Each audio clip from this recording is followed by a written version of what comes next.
Hindi tayo naliligtas by merit. Okay? Hindi yun naririnig nyo. Uy, ang bait mo. Alam mo, may 10 points ka sa langit.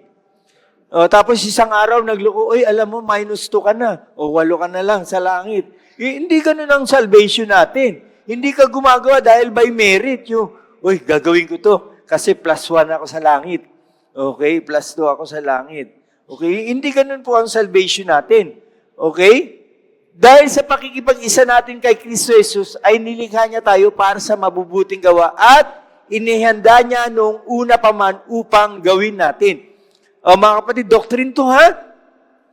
Hindi ako naligtas dahil sa mabuting gawa, naligtas ako kaya ako ay nakakagawa ng mabuti. Hindi ako gumagawa para maligtas. Pero nung maligtas ako, hindi naman ako mabait, nakita ko yung sarili ko, nagkakaroon ng pagbabago, nakakagawa ako ng mabuti. Dahil saan? Dahil sa pakikipag-isa natin kay Kristo Jesus. Kaya hindi mo pwedeng pilitin na sarili mong gumawa ka ng mabuti, tapos hindi ka connected kay Lord.